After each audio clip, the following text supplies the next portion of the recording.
Exam ಟ್ರಾಪರ್ YouTube channel ಸ್ವಾಗತ. ಬನ್ನಿ ಸ್ನೇಹಿತರೆ, ಈ ವಿಡಿಯೋದ ಮೂಲಕ 2021 ಜನವರಿ 11ರ ಪ್ರಚಲಿತ ಘಟನೆಗಳಿಗೆ ಸಂಬಂಧಿಸಿದಂತೆ ಮೋಸ್ಟ್ ಇಂಪಾರ್ಟೆಂಟ್ ಕ್ವೆಶ್ಚನ್ಸ್ ಅನ್ನ ಡಿಸ್ಕಷನ್ ಮಾಡೋಣ.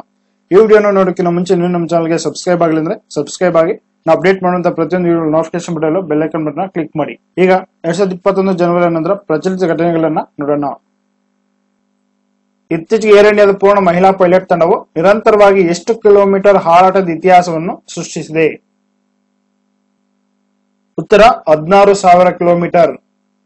ಏರ್ ಇಂಡಿಯಾದ ಎಲ್ಲಾ ಮಹಿಳಾ ಪೈಲಟ್ ತಂಡವು ವಿಶ್ವದ ಅತಿ ಉದ್ದದ ವಾಯು ಮಾರ್ಗದಲ್ಲಿ ಉತ್ತರ ಧ್ರುವದ ಮೇಲೆ ಹಾರಾಟ ನಡೆಸಿದ್ದು, ಸ್ಯಾನ್ ಫ್ರಾನ್ಸಿಸ್ಕೋನಿಂದ ವಿಮಾನವು ಜನವರಿ 9ರಂದು ಬೆಂಗಳೂರಿಗೆ ತಲುಪಿದ್ದು ಸುಮಾರು 16,000 ಕಿಲೋಮೀಟರ್ ದೂರದಲ್ಲಿದೆ. ಒಂದು ಸ್ಯಾನ್ ಫ್ರಾನ್ಸಿಸ್ಕೋ ಇಂದ ಬೆಂಗಳೂರಿಗೆ. ಸೊ ಈ ಒಂದು 16,000 ಕಿಲೋಮೀಟರ್ ದೂರದ ಪ್ರಯಾಣ ನಡೆಸಿದ ನಂತರ ಇತಿಹಾಸವನ್ನು ಈ ಒಂದು ಮಹಿಳಾ ಪೈಲಟ್ ತಂಡವು ಸೃಷ್ಟಿಸಿದೆ. ಪ್ರವಾಸಿ ಭಾರತೀಯ ದಿವಸ್ ಅನ್ನು ಯಾವಾಗ ಆಚರಿಸಲಾಗುತ್ತದೆ? ಉತ್ತರ 9 ಜನವರಿ. ಭಾರತದ ಅಭಿವೃದ್ಧಿಯಲ್ಲಿ ಸಾಗರೋತ್ತರ ಭಾರತೀಯ ಸಮುದಾಯದ ಕೊಡುಗೆಯನ್ನು ಗುರುತಿಸಲು ಪ್ರವಾಸಿ ಭಾರತೀಯ ದಿವಸ್ ಪ್ರತಿ ವರ್ಷ ಜನವರಿ 9ರಂದು ಆಚರಿಸಲಾಗುತ್ತದೆ. ಪ್ರವಾಸಿ ಭಾರತೀಯ ದಿವಸ್ 2021 ಥೀಮ್ ಏನಪ್ಪಾ ಅಂದ್ರೆ ಆತ್ಮ ನಿರ್ಭರ್ ಭಾರತಕ್ಕೆ ಕೊಡುಗೆ ಅಥವಾ ಕಾಂಟ್ರಿಬ್ಯೂಷನ್ ಟು ಆತ್ಮ ನಿರ್ಭರ್ ಭಾರತ್ ಅಂತ ಹೇಳ್ಬಿಟ್ಟು ಈ ಒಂದು ವರ್ಷದ ಥೀಮ್ ಆಗಿದೆ. ಈ ಒಂದು ಪ್ರವಾಸಿ ಭಾರತೀಯ ದಿವಸದ ಒಂದು ಥೀಮ್ ಆಗಿದೆ. ಇತ್ತೀಚೆಗೆ ಯಾವ ರಾಜ್ಯದ ಸರ್ಕಾರಿ ಶಾಲೆಗಳ ಮಕ್ಕಳು ಜೈವಿಕ ಮನೆಗಳನ್ನು ನಿರ್ಮಿಸಿದ್ದಾರೆ? ಉತ್ತರ ತೆಲಂಗಾಣ. ಇತ್ತೀಚೆಗೆ ತೆಲಂಗಾಣ ರಾಜ್ಯ ಸರ್ಕಾರಿ ಶಾಲೆಗಳ ಮಕ್ಕಳು ಜೈವಿಕ ಮನೆಗಳನ್ನ ನಿರ್ಮಿಸಿದ್ದಾರೆ. ಇತ್ತೀಚೆಗೆ ನಿಧನರಾದ ಚಿತ್ರ ಘೋಷ್ ಯಾವ ಕ್ಷೇತ್ರದಲ್ಲಿ ಪ್ರಸಿದ್ಧರಾಗಿದ್ದರು? ಉತ್ತರ ಶಿಕ್ಷಣ ತಜ್ಞ. ಶರತ್ ಚಂದ್ರ ಬೋಸ್ ಅವರ ಕಿರಿಯ ಮಗಳು ಮತ್ತು ನೇತಾಜಿ ಸುಭಾಷ್ ಚಂದ್ರ ಬೋಸ್ ಅವರ ಸೋದರ ಸೊಸೆ ಚಿತ್ರ ಘೋಷ್ ಕೋಲ್ಕತ್ತಾದಲ್ಲಿ ನಿಧನರಾದರು. ಅವರ ವಯಸ್ಸು 90 ವರ್ಷವಾಗಿತ್ತು. ಪ್ರೊಫೆಸರ್ ಚಿತ್ರ ಘೋಷ್ ಅವರು ಶಿಕ್ಷಣ ಮತ್ತು ಸಮುದಾಯ ಸೇವೆಗೆ ಪ್ರವರ್ತಕ ಕೊಡುಗೆಗಳನ್ನು ನೀಡಿದ್ದಾರೆ. ಗ್ರೇಡ್ 4 ಉದ್ಯೋಗಿಗಳಿಗೆ ಖಾದಿ ಬಟ್ಟೆಗಳನ್ನು ನೀಡಲು ಯಾವ ರಾಜ್ಯ ಸರ್ಕಾರ ನಿರ್ಧರಿಸಿದೆ? ಉತ್ತರ ಅಸ್ಸಾಂ. ಈ ಒಂದು ಕ್ವಶನ್ ಗೆ ಸಂಬಂಧಿಸಿದಂತೆ ಇನ್ಫಾರ್ಮೇಶನ್ ಅನ್ನ ಇಲ್ಲಿ ನೋಡೋಣ. ಮಹಾತ್ಮ ಗಾಂಧಿ ಅವರಿಗೆ ಗೌರವ ಸೂಚಕವಾಗಿ ರಾಜ್ಯ ನೌಕರರಿಗೆ ಖಾದಿ ಬಟ್ಟೆಗಳನ್ನು ಉಡುಗೊರೆಯಾಗಿ ನೀಡಲು ಅಸ್ಸಾಂ ಸರ್ಕಾರ ನಿರ್ಧರಿಸಿದೆ. ಈ ತಿಂಗಳಿನಿಂದ ಹಂತ ಹಂತವಾಗಿ ಗ್ರೇಡ್ 4 ಉದ್ಯೋಗಿಗಳಿಗೆ ಖಾದಿ ಶರ್ಟ್ ಮತ್ತು ಅಸ್ಸಾಂನಲ್ಲಿ ತಯಾರಾದ ವೈವಿಧ್ಯಮಯ ರೇಷ್ಮೆ ಹೇರಿಯಿಂದ ತಯಾರಿಸಲಾದ ಶಾಲುಗಳು ಮತ್ತು ಸ್ಟೋಲ್ಸ್ ನೀಡಲು ಸರ್ಕಾರ ನಿರ್ಧರಿಸಿದೆ. ಇಂಡಿಯಾ ಪೋಸ್ಟ್ ಪೇಮೆಂಟ್ ಬ್ಯಾಂಕ್ ನ ಎಂಡಿ ಮತ್ತು ಸಿಇಒ ಆಗಿ ಇತ್ತೀಚೆಗೆ ಯಾರು ಅಧಿಕಾರ ವಹಿಸಿಕೊಂಡಿದ್ದಾರೆ? ಉತ್ತರ J Venkatramu. India post payment bank ನ ಎಂಡಿ ಮತ್ತು ಸಿಇಒ ಆಗಿ ಇತ್ತೀಚೆಗೆ ಜೆ ವೆಂಕಟ್ರಮುರವರು ಅಧಿಕಾರ ವಹಿಸಿಕೊಂಡಿದ್ದಾರೆ. ಅಖಿಲ ಭಾರತ ಫುಟ್ಬಾಲ್ ಒಕ್ಕೂಟದ ಮೊದಲ ಉಪ ಪ್ರಧಾನ ಕಾರ್ಯದರ್ಶಿಯಾಗಿ ಯಾರು ನೇಮಕಗೊಂಡಿದ್ದಾರೆ? ಉತ್ತರ ಅಭಿಷೇಕ್ ಯಾದವ್. ಕ್ರೀಡಾ ಸಂಸ್ಥೆ ತನ್ನ ಶ್ರೇಣಿಯಲ್ಲಿ ಹೊಸ ಹುದ್ದೆಯನ್ನು ರಚಿಸಲು ನಿರ್ಧರಿಸಿದ ನಂತರ ಭಾರತದ ಮಾಜಿ ಸ್ಟ್ರೈಕರ್ ಅಭಿಷೇಕ್ ಯಾದವ್ ಅವರನ್ನು ಅಖಿಲ ಭಾರತ ಫುಟ್ಬಾಲ್ ಒಕ್ಕೂಟದ ಅಥವಾ ಎಐಎಫ್ಎಫ್ ನ ಮೊದಲ ಉಪ ಪ್ರಧಾನ ಕಾರ್ಯದರ್ಶಿಯಾಗಿ ನೇಮಕ ಮಾಡಲಾಗಿದೆ. ಪತಃ 1 ರಾಕೆಟ್ ವ್ಯವಸ್ಥೆಯನ್ನು ಯಾವ ದೇಶವು ಇತ್ತೀಚೆಗೆ ಯಶಸ್ವಿಯಾಗಿ ಪರೀಕ್ಷಿಸಿದೆ? ಉತ್ತರ ಪಾಕಿಸ್ತಾನ. ಪಾಕಿಸ್ತಾನ ದೇಶವು ಸ್ಥಳೀಯವಾಗಿ ಅಭಿವೃದ್ಧಿಪಡಿಸಿದ ಗೈಡೆಡ್ ಮಲ್ಟಿ ಲಾಂಚ್ ರಾಕೆಟ್ ವ್ಯವಸ್ಥೆಯ ಯಶಸ್ವಿ ಪರೀಕ್ಷಾ ಆಟವನ್ನು ನಡೆಸಿದೆ ಎಂದು ದೇಶದ ಸೇನೆ ಇತ್ತೀಚೆಗೆ ತಿಳಿಸಿದೆ.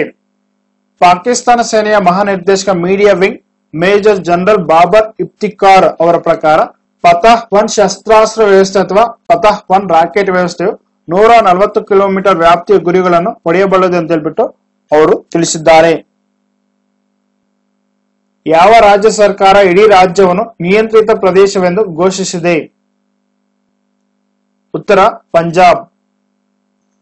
ನೆರೆಯ ರಾಜ್ಯಗಳಲ್ಲಿ ಹಕ್ಕಿ ಜ್ವರ ಅಥವಾ ಪಕ್ಷಿ ಜ್ವರ ಹರಡಿದ ಕಾರಣ ಪಂಜಾಬ್ ಇಡೀ ರಾಜ್ಯವನ್ನು ನಿಯಂತ್ರಿತ ಪ್ರದೇಶವೆಂದು ಘೋಷಿಸಿದೆ.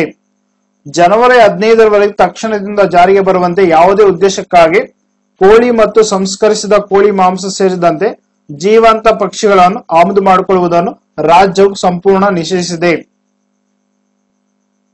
ಭಾರತ ಸರ್ಕಾರದ ಡಿಜಿಟಲ್ ಕ್ಯಾಲೆಂಡರ್ ಮತ್ತು ದಿನಚರಿಯನ್ನು ಇತ್ತೀಚೆಗೆ ಬಿಡುಗಡೆ ಮಾಡಿದವರು ಯಾರು? ಉತ್ತರ ಪ್ರಕಾಶ್ ಜಾವಡೇಕರ್. ಕೇಂದ್ರ ಮಾಹಿತಿ ಮತ್ತು ಪ್ರಸಾರ ಸಚಿವರಾದಂತಹ ಪ್ರಕಾಶ್ ಜಾವಡೇಕರ್ ಅವರು ರಾಷ್ಟ್ರೀಯ ಮಾಧ್ಯಮ ಕೇಂದ್ರದಲ್ಲಿ ನಡೆದ ಕಾರ್ಯಕ್ರಮವೊಂದರಲ್ಲಿ ಕ್ಯಾಲೆಂಡರ್ ಮತ್ತು ಡೈರಿಯ ಡಿಜಿಟಲ್ ಆವೃತ್ತಿಗಳನ್ನು ಬಿಡುಗಡೆ ಮಾಡಿದರು. ಕ್ಯಾಲೆಂಡರ್ ಮತ್ತು ಡೈರಿಯ ಆಂಡ್ರಾಯ್ಡ್ ಮತ್ತು iOS ಮೊಬೈಲ್ ಅಪ್ಲಿಕೇಶನ್ ಕೂಡ ಸಚಿವರು ಅನಾವರಣಗೊಳಿಸಿದರು. ಹೊಸದಾಗಿ ಆಯ್ಕೆಯಾದ ಅಮೆರಿಕ ಅಧ್ಯಕ್ಷ ಜೋ ಬಿಡೆನ್ ಅವರ ಇತ್ತೀಚೆಗೆ ಅಟಾರ್ನಿ ಜನರಲ್ ಆಗಿ ನೇಮಕಗೊಂಡವರು ಯಾರು? ಉತ್ತರ ಮೇರಿಕ್ ಗಾರ್ಲ್ಯಾಂಡ್. ಪುರುಷರ ಟೆಸ್ಟ್ ಪಂದ್ಯದ ಮೊದಲ ಮಹಿಳಾ ಪಂದ್ಯ ಅಧಿಕಾರಿ ಯಾರು? ಉತ್ತರ ಕ್ಲೇರ್ ಪೊಲೋಸಾಕ್. ಕ್ಲೇರ್ ಪೊಲೋಸಾಕ್ ರವರು 144 ವರ್ಷಗಳ ಪುರುಷರ ಟೆಸ್ಟ್ ಕ್ರಿಕೆಟ್ ಇತಿಹಾಸದಲ್ಲಿ ಪಂದ್ಯವನ್ನು ನಿರ್ವಹಿಸಿದ ಮೊದಲ ಮಹಿಳೆ ಎಂಬ ಹೆಗ್ಗಳಿಕೆಗೆ ಪಾತ್ರರಾಗಿದ್ದಾರೆ. 32 ವರ್ಷದ ಕ್ರಿಕೆಟ್ನಲ್ಲಿ ಕಿರಿಯ ಮಹಿಳಾ ಅಂಪೈರ್ಗಳಲ್ಲಿ ಒಬ್ಬರು. 144 ವರ್ಷಗಳ ಟೆಸ್ಟ್ ಕ್ರಿಕೆಟ್ ಪಂದ್ಯಗಳಲ್ಲಿ ಈ ಸಾಧನೆ ಮಾಡಿದ ಮೊದಲ ವ್ಯಕ್ತಿಯಾಗಿದ್ದಾರೆ. ಇತ್ತೀಚೆಗೆ ನಿಧನರಾದ ಮಾಧವ್ ಸಿಂಗ್ ಸೋಲಾಂಕಿ ಅವರು ಯಾವ ರಾಜ್ಯದ ಮಾಜಿ ಮುಖ್ಯಮಂತ್ರಿಯಾಗಿದ್ದರು? ಉತ್ತರ ಗುಜರಾತ್. 4 ಬಾರಿ ಗುಜರಾತ್ ಮುಖ್ಯಮಂತ್ರಿಯಾಗಿ ಮತ್ತು ಕೇಂದ್ರ ಸಚಿವರಾಗಿ ಸೇವೆ ಸಲ್ಲಿಸಿದ ಹಿರಿಯ ಕಾಂಗ್ರೆಸ್ ಮುಖಂಡರಾದಂತಹ ಮಾಧವ್ ಸಿಂಗ್ ಸೋಲಾಂಕಿ ಅವರು ತಮ್ಮ 93ನೇ ವಯಸ್ಸಿನಲ್ಲಿ ಗಾಂಧಿನಗರದಲ್ಲಿ ನಿಧನರಾಗಿದ್ದಾರೆ. ಫಿನ್ಟೆಕ್ ಇನ್ನೋವೇಷನ್ ಸೆಂಟರ್ ಸ್ಥಾಪಿಸಲು ಐಐಟಿ ಕಾನ್ಪುರದೊಂದಿಗೆ ಯಾವ ಬ್ಯಾಂಕ್ ಒಪ್ಪಂದ ಮಾಡಿಕೊಂಡಿದೆ? ಉತ್ತರ PNB ಅಥವಾ ಪಂಜಾಬ್ ನ್ಯಾಷನಲ್ ಬ್ಯಾಂಕ್.